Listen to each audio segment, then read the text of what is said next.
বিএনপির পক্ষ থেকে একটা অভিযোগ সবসময় করা হয় যে আপনাদের যত সমালোচনা অথবা আক্রমণাত্মক বক্তব্য সবকিছু বিএনপিকে উদ্দেশ্য করে, কিন্তু জামায়াতকে উদ্দেশ্য করে আপনাদের তেমন কোনো সমালোচনা করতে শোনা যায় না। অথবা বিএনপির অনেকেই একটা অভিযোগ করে থাকেন যে আপনাদের সংগঠনে জামায়াতেরও একটি প্রভাব আছে। প্রথমত আমরা শুরুতেই কিন্তু একটি স্টেটমেন্টের মধ্যে বলেছিলাম এবং আমরা জাতির সামনে 5 আগস্টের পরে স্পষ্টত করেছিলাম, বাংলাদেশের দুইটা আদর্শিক শক্তিকে আমরা চাই না। একটি হলো জামায়াতের আদর্শিক শক্তি, আরেকটি হলো যে আমরা মুজিববাদী আদর্শিক শক্তি। সো আমরা ব্যাখ্যা করেছিলাম জাতি ক্লিয়ার কেন আমরা মুজিববাদী আদর্শিক শক্তিকে বাংলাদেশে চাই না, যারা বাংলাদেশের জন্য হার্মফুল বা ক্ষতিকর।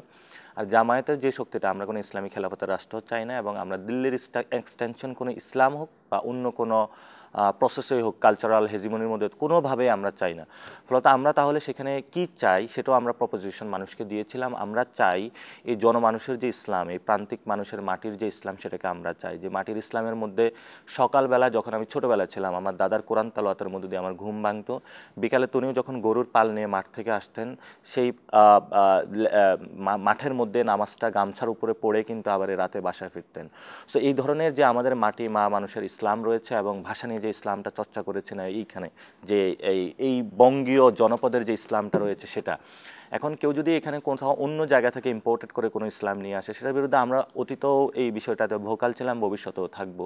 তো সে জায়গা থেকে আমরা বরাবরই বলে আসছি, মুজিববাদী যে ব্যানারগুলো রয়েছে এবং এর অল্টারনেটিভ, এটার বিপরীতে যেই জামায়াতি যে ইসলামটা রয়েছে, আমরা তো বরাবরই বলে আসছি তাদের সেই ব্যানার থেকে সরে এসে যদি সত্যিকারে বাংলাদেশে পলিটিক্স করা প্রয়োজন হয়, নতুন নাম নিয়ে রাজনীতি করা উচিত। এবং আমরা জামায়াতের যে প্রভাব বা বলয়ের কথা বলে থাকে, আমরা বলি যে জামায়াতের অ্যাজ আদর্শিক বেসিসে তাদের উপর কোনো, আমাদের উপর কোনো বলয় এবং প্রভাব নেই।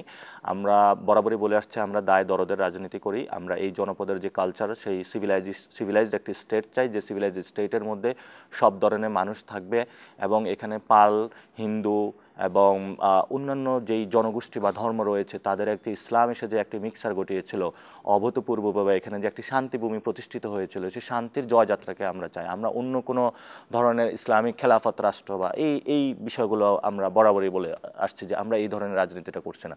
ফলত আমরা অ্যাকশন বেসিসে দেখাচ্ছি যে on what point we are going. আমরা 16 ডিসেম্বরে আমরা ঢাকা শহরে কিন্তু as single, it's not a political party, নাগরিক কমিটি, আমরা 6টি প্রোগ্রাম করেছিলাম।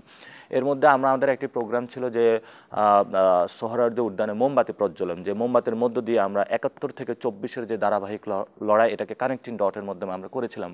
তো সেখানে কিন্তু অনেকে আমাদের বিরোধিতা করেছিল, কিন্তু আমরা বিরোধিতার মধ্যে শঙ্কিত বোধ করিনি। ফলত আমরা অ্যাকশনের মধ্য দিয়েই সবাইকে জানান দিচ্ছি যে আমরা কোন পয়েন্ট বা বিন্দুতে আমরা যাচ্ছি সামনে, সেই জায়গাটা আমাদের অলরেডি পরিষ্কার করা আছে এবং ভবিষ্যতে আরও বেশি পরিষ্কার করব।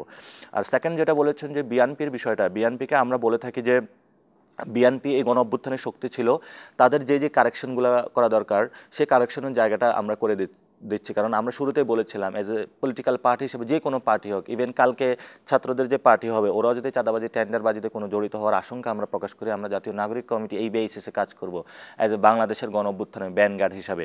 সো ফলত বিএনপি যে জায়গাগুলোতে ভুল করছে আমরা ধরিয়ে দিচ্ছি এবং ব্যক্তি মুজিবের যে পুঁজিবাদ রয়েছে, ব্যক্তি পূজনীয় যে জায়গাটা রয়েছে, যেটার মধ্য দিয়ে বাংলাদেশকে আজকে এই পর্যায়ে নিয়ে আসা হয়েছে, এবং একক পরিবার বা কানা দাস হয়ে যে রাজনীতি, সেটার বিরুদ্ধেও আমরা বলেছিলাম যে এই বিষয়গুলো যাতে বাংলাদেশের 24-এর গণ অভ্যুত্থান পরবর্তীতে না ঘটে। আমরা বারবার এগুলো সতর্ক করছি তাদেরকে।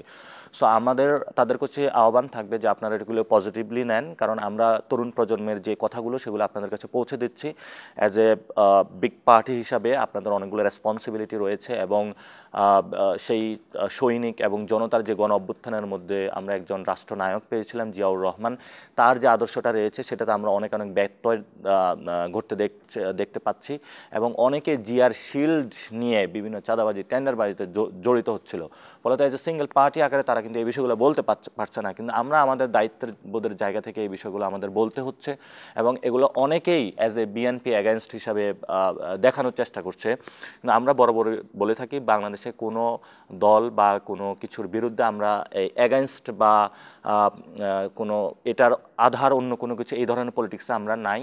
আমরা চাচ্ছি যে বাংলাদেশ কোন বিষয়ে স্ট্যান্ড করবে, ভবিষ্যৎ রূপরেখা বা ভবিষ্যৎ কর্মকৌশল, সেই বিষয়গুলোতে আমরা ফোকাস করতেছি এবং আমাদের ঐক্যের জায়গাটা হলো দিল্লি তার এক্সটেনশন শক্তিকে আমরা কখনোই এই দেশে এবং অন্যান্য ফরেন যে ইন্টারভেনশনগুলো আছে এগুলোতে আমরা মাটি মানুষের উপরে কখনোই বাংলাদেশের এই শক্তিগুলোকে অ্যানেবল হতে দিব না। আপনার একটি বক্তব্য ব্যাপকভাবে সমালোচিত হয়েছিল, যেটি হচ্ছে আপনি জিয়াবাদের কথা বলেছিলেন, যেটি আসলে শহীদ রাষ্ট্রপতি জিয়াউর রহমানের আদর্শে বিশ্বাস করে বিএনপি পরিচালিত হয়, কিন্তু বিএনপির কোনো নেতাকর্মীকে আমি আজ পর্যন্ত অথবা কেউ কখনো বলতে শুনিনি যে জিয়াবাদ বলে কোনো টার্ম আছে। তো এটি আসলে আপনি কেন বলেছিলেন, মানে কোন প্রেক্ষাপটে, এবং এই বলাটা আপনার কতখানি যৌক্তিক হয়েছে? আপনি কি মানে প্রথমত ৭২-এ যে সংবিধানটা হয়েছিল, এই সংবিধানটা হলো একদলীয় সংবিধান এবং এখানে বাংলাদেশে অনেক মানুষকে খারিজ করা হয়েছিল। আপনি সেই সংবিধানের অধীনে কিন্তু বহুদলীয় গণতন্ত্র ফেরত আনা অসম্ভব। এই একদলীয় সংবিধানের অধীনে আপনার গণতন্ত্র রেস্টোর করা ইম্পসিবল। তো যারা এই সংবিধানের অধীনে থেকে, আমরা বলেছিলাম এই সংবিধান বাতিল করতে হবে, গণপরিষদের মধ্য দিয়ে একটি সংবিধান নিয়ে আসতে হবে, ফলত যারা এই একই দিকে ধাবিত হচ্ছে, একটি ব্যক্তি পূজায় আবির্ভূত হচ্ছে, একটি পরিবারকে কেন্দ্র করে রাজনীতিকে নিয়ে যাওয়ার চেষ্টা করছে, আমরা এই বিষয়গুলোকে জিয়াবাদ বলছি। এবং এই জিয়াবাদের স্বরূপটা হলো ডে বাই ডে কিন্তু আমাদের সামনে আরও পরিস্ফুটিত হবে এবং জনগণের সামনে আসবে। এই জন্য হলো আমরা প্রথমে এই বিষয়টা সতর্ক করছি।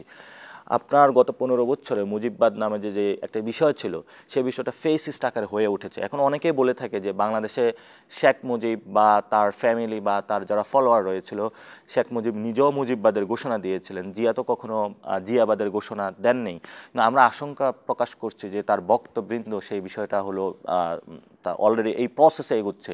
কিভাবে এগোচ্ছে আপনি দেখতে পারবেন, কোথাও আমরা জিয়া জিয়া ছাড়া কোনো মাঠে আমরা কোনো স্লোগান শুনি না।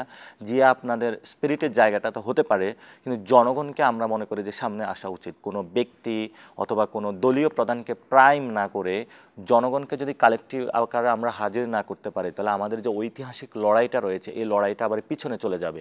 তো সেই জায়গা থেকে আমরা মনে করি যে মুজিববাদ যদি সংবিধান থেকে সরানো শুরু হয় এবং সেখানে সংস্কারের মধ্যে যদি জিয়াকে নতুন করে ওই জায়গায় রূপকল্প হিসাবে নিয়ে আসা হয়, সেই জায়গাটা আমরা মনে করি তারা কখনোই করেনি। তারা তো তারা তো সেই চেষ্টা কখনো করে না। ইতিহাসের যে পাঠগুলো, যে ইতিহাসের যে পাঠগুলো ৭৫ পরবর্তী সব পাঠ তো আমাদের সামনে এখনো আসে নাই। এবং আমরা সেখানে দেখতে পাচ্ছি যে এখনো আমরা ক্যাম্পাসগুলো শুরু করুন, রাজপথে শুরু করুন, জিয়াকে স্লোগান বানিয়ে যদি টেন্ডারবাজি চাঁদাবাজি করা হয়, এটা ওনাদেরই দায়িত্ব যে এই ধরনের জিয়াবাদ, এই ধরনের আমরা যে জিয়া হলো জাতীয়তাবাদী একটি রাজনীতি চেয়েছিলেন এবং যে জিয়া স্টেটমেন্ট হিসাবে ডাইভার্সিফিকেশন অফ ইকোনমি করেছেন, আপনার সেই কথা বলতে পারেন। আমরা কিন্তু সেটার এগেনস্টে না। আমরা বলতেছি আল্ট্রা ন্যাশনালিস্ট হতে যাবেন না আপনারা। যদি আল্ট্রা ন্যাশনালিস্ট হতে যান, তাহলে আমাদের বঙ্গীয় জনপদের যে সিভিলাইজ স্টেটের জন্য, সেটার জন্য কিন্তু আমাদের আবার এই আল্ট্রা ন্যাশনালিজম আমাদের জন্য হুমকি। তো ওই আল্ট্রা ন্যাশনালিজমের জায়গায় যদি কেউ জিয়াবাদ প্রতিষ্ঠা করতে চায়, আমরা মনে করি যে বঙ্গীয় জনপদের সকল মানুষের মুক্তির বিষয়ে আমাদের কথা বলতে হবে। সেই ক্ষেত্রে যদি আপনি ছোট্ট একটা ল্যান্ডের মধ্যে পড়ে থেকে চিন্তা করেন যে এই মানুষগুলোর দায়িত্বই আমার, অন্য কোনো মানুষের দায়িত্ব নাই, পৃথিবীর যে মানুষের যে নিপীড়ন নির্যাতন সেগুলোর প্রতি আপনার যদি সংহতিবোধ না আসে, তাহলে এই আল্ট্রা ন্যাশনালিস্টের জায়গা থেকে আমরা জিয়াবাদের বিরোধিতা করি।